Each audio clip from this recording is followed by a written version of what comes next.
The galaxy was loud for thousands of years. War, politics, power, endless fleets crossing the stars. But everything changed on one silent night, when sensors across 5 empires detected something impossible. Not an invasion fleet, not a civilization, just one warship. It appeared like a shadow cutting through reality, slipping out from a wound in space itself. No jump signature, no warp trail. No known technology could do that. Yet there it was, a single human warship, black as deep space, silent as death itself. The Galactic Council panicked first. They remembered the old stories. Humanity was gone, believed extinct, consumed by wars of their own making. No human signals for centuries. No colonies responding. Most species thought humans were only a myth now. Dangerous, but gone forever. And yet, this ship lived.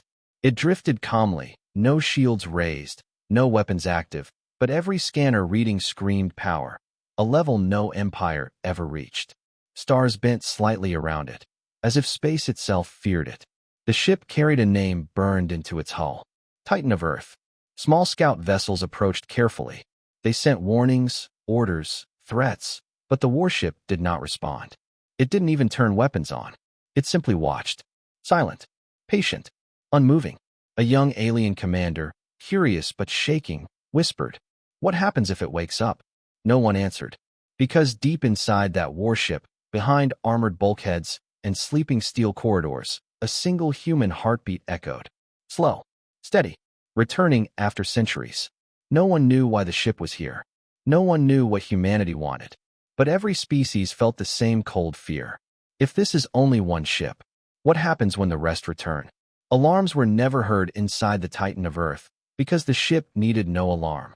It woke itself. Lights flickered through the endless corridors, cold blue like the eyes of something ancient. Doors unlocked one after another. Systems hum returned. Reactors breathed again, as if the ship had been sleeping, waiting for a voice that finally called it back. That voice was human. Captain Aaron Hale, the last recorded commander of Earth's fleet, opened his eyes inside a cryopod. Frost cracked across the glass as he stepped out, breathing slowly like someone reborn. His suit was old, patch-marked with battles no alien remembered.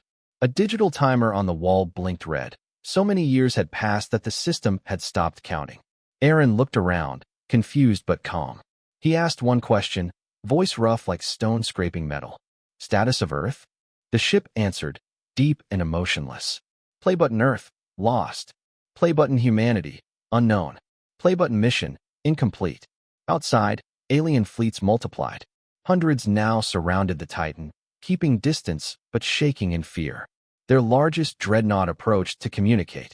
Captain Aaron watched them like insects crawling around a sleeping predator. He spoke one command. Begin full system activation. And space trembled. Engines flared like newborn stars. Energy shields unfolded like wings of fire. Every weapon system came online, silent, prepared, waiting for one more order. The aliens didn't understand what they were facing.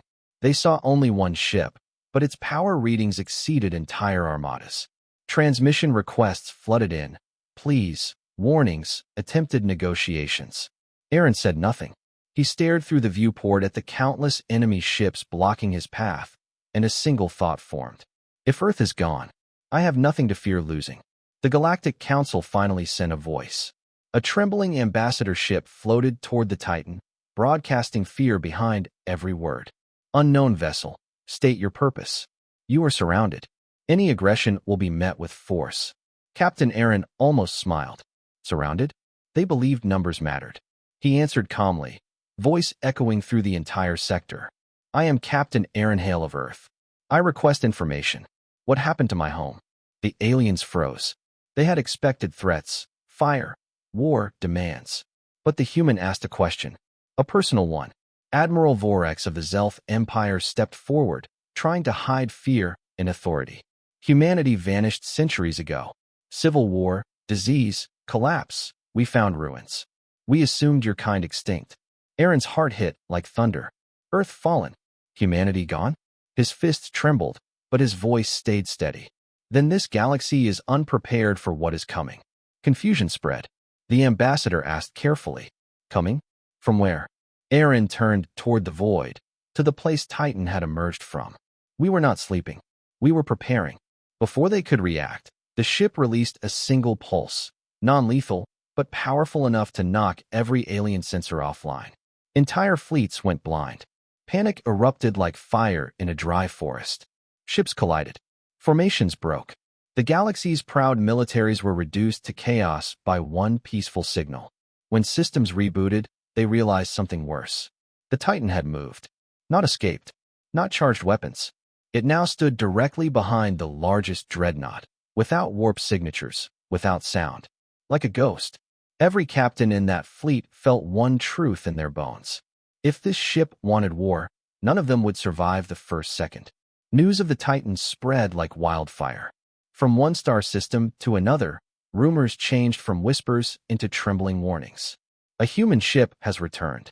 It moved without warp. One signal broke an entire fleet. Empires panicked.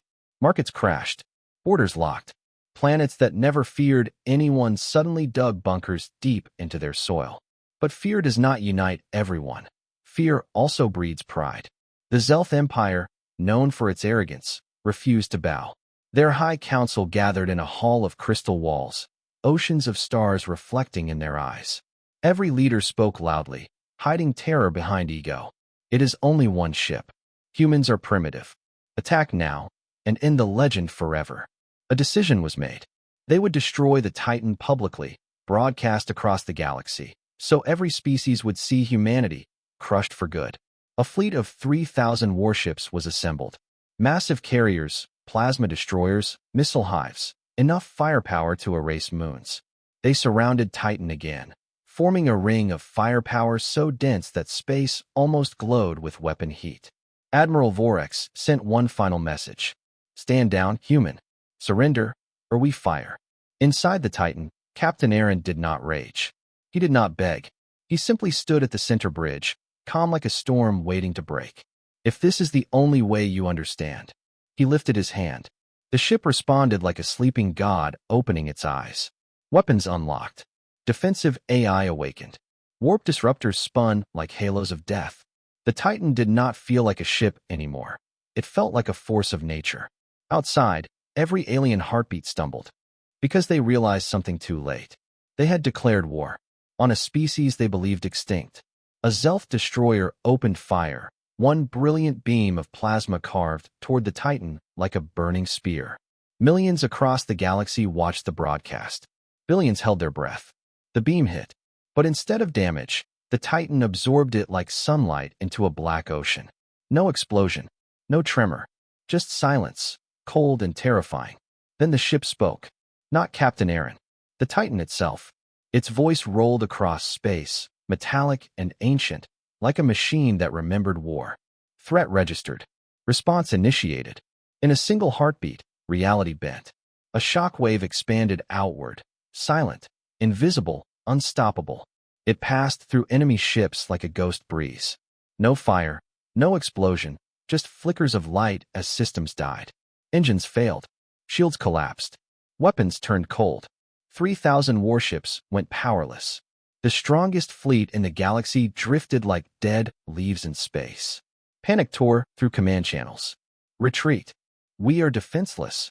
This is not technology. This is impossible. But the Titan did not attack further. It simply held them still, a predator pressing one paw over the throat of an empire. Inside the bridge, Aaron stood silent. He felt no joy, no triumph, only a deep, heavy understanding. Humanity had built this ship out of desperation, not for conquest, but for survival. He opened a channel to the Zelth flagship. Listen carefully. I do not want war. I want information. About Earth. About our people. Admiral Vorex's voice cracked, stripped of pride. We will tell you anything. Because every ship in that fleet now knew the truth. The human warship could end them at will, and chose not to. With the fleet disabled and fear thick as smoke, Captain Aaron finally received the truth. A holographic archive played before him. Images of Earth long after Titan vanished. Cities broken. Oceans black. Skies without birds. Humanity had not died. It had scattered, fleeing across unknown sectors, separated by war and time. No unified signal remained. No single home. Only fragments of a once unstoppable race. Aaron stood silent for a long time. The galaxy feared him. But he only felt one thing: loneliness. He returned transmission to every empire watching the broadcast. Every screen, every hall, every planet filled with billions of eyes locked on the single human who survived history. "We are not your enemy," he said, voice steady like the core of a star. "We only seek our people. If humanity still breathes anywhere, I will find them." Many species bowed. Some swore loyalty. Others watched in terrified silence. But one thing was now absolute. The myth of humans was alive again. The Titan rotated slowly, engines igniting like white suns. The crippled fleet parted like frightened animals, clearing a path without needing to be told. The warship moved forward, not as a conqueror, but as a hunter searching for its kin. Beyond the known galaxy, a signal shimmered, faint, old, human. Aaron stared at it with a heartbeat loud enough to fill the universe. Not extinct, not broken, only missing. He whispered one final command. "Set course. Find them all." And the Titan leapt into the void, leaving empires shaking, legends reborn, and a galaxy that would never forget the day a single human warship awakened and proved that humanity was not done with the stars.